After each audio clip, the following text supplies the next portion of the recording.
Rex, have you ever heard about it? Thought about family life coaching, Rex? Me doing it? No, as far as just a profession. Or that too, I guess. Yeah, I can hardly If the engineering thing doesn't hardly work out. handle my own family. I don't know if I should be telling anybody else how to handle theirs. I mean, I've there's something I would like to do when I get older, which is funny to say, but it would kind of involve some of that. Just more involved in in a church setting, maybe as something like that would be something I would like to do in the future. As a deacon or something that would be able to help families. Catholics are doing the best of it, right? With marriage, I think pre-marriage, marriage, family, they have a lot going on for themselves. I mean, it's definitely part of the. It's really important to stay married and try to figure out how to make things work. As far as the resources, I found more outside, but that's the Western church. The Eastern may be different. I know that the Eastern is different in that sense, but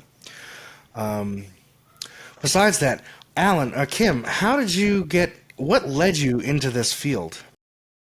Well, being trained in psychology, I was familiar with coaching psychology as a practice, but most of what I had done was education and therapy. And I couldn't find where coaching fit. And I feel like sometimes it's perfect to do education. Sometimes it's perfect to do therapy, but a lot of times families just want to talk about what's important to them in that moment. And I couldn't see that so easily in those two fields. So I needed something kind of in the middle. So that's what led me to coaching, is I really like the idea of following, like my children. I was really into Montessori. Montessori is all about following the child, right? So to me, coaching was that next progression. You follow the adult in essence. So it was really about honoring the expertise that the families bring to the table. They know each other far better than I ever will.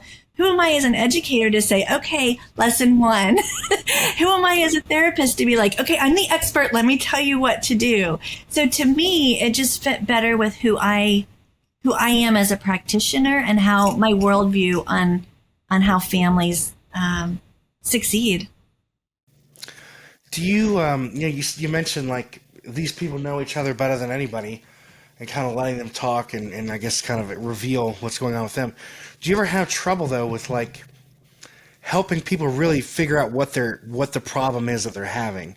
Because I feel like a lot of times, even for me, if I'm talking to my wife, I'm saying something and I'm like, I know this isn't what the problem is. There's something else, but why is it manifesting this way? It's not that the socks are on the floor, even though that's making me so mad right now. There's something else behind that. Yeah. I think that's dirty socks on the floor. Dirty socks are on the floor. That's even worse. It's that I've asked you not to put socks on the floor 10 times. It's a list. I don't feel heard by you. So that's that listening for, Dave. You're listening for what's happening underneath, and you're checking that out.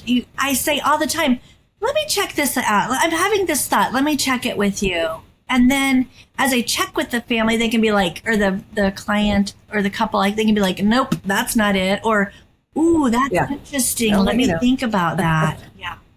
Mm-hmm. Sorry. They'll let us know for sure. So Yeah, that just seems like the hardest part, especially I would think for anybody. What would you say is the most difficult part of helping people kind of get to where they want to be? For me, the hardest part is getting them to move from I feel frustrated and angry to I'm going to do something about my feeling.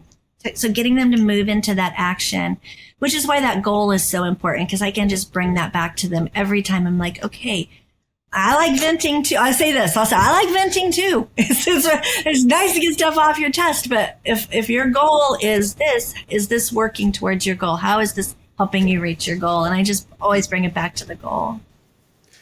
Yeah, what's the okay, great, you've let out the steam. Yeah. Now where do you go? Exactly. Yeah. Exactly. I like how you said that, what's the goal? Because that really is, I do have to tell myself that a lot of times when my wife and I are talking or discussing an issue. So I'm like, what do I want? What's my expectation? Where do I want to be after this? What do I want the resolution to be? Was it Click and Clack that used to say, do I want to be right or do I want to be happy? I think. No, yeah. I can't remember. That's I right. heard that show. Yeah, I have heard that. Yeah. Hey, Kim, I'm curious. What do people who are coaches, what do they do about insurance? Do they just go under global insurance for coaches? Yeah, so we're there's a couple of things that they do. So we have some coaches that partner with medical providers, and so they do billing right through the medical provider, primarily pediatricians if they're working with parents with young children. Pediatricians are our best partners in the medical field. However, their health coaches already have not a diagnosis code.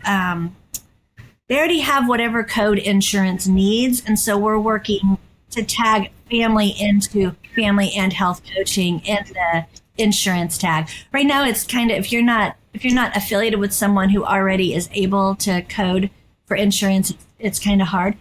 But then also EAPs. We work quite a bit with employer Assistance exactly. programs. Right. Good.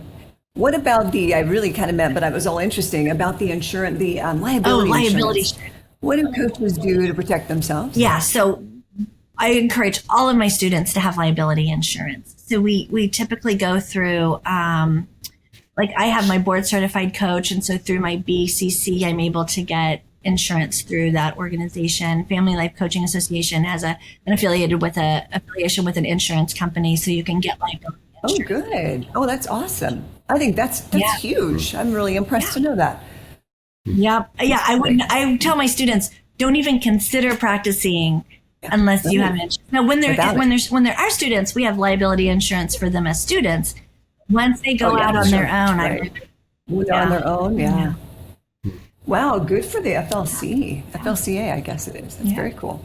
Good for you.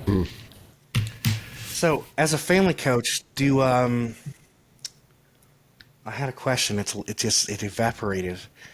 I hate when that happens.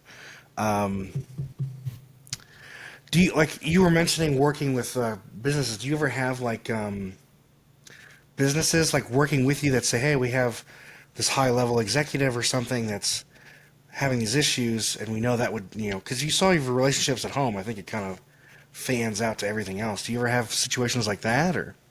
I have some colleagues in the UK who have businesses that hire, like some companies will have as many as 10 coaches on staff that helps their higher level employees with family life. In fact, we have an organization here called SAS. You maybe have heard of the computer software company SAS. They have family coaches on board as part of their benefits package. So we're seeing more and more businesses. Now, executive coaching has been affiliated with industry for a very long time, but we're starting to see family life. In fact, one of my friends in England has a business where she provides coaching for women going through menopause, and it is paid for by the industry. So it's such a specific niche,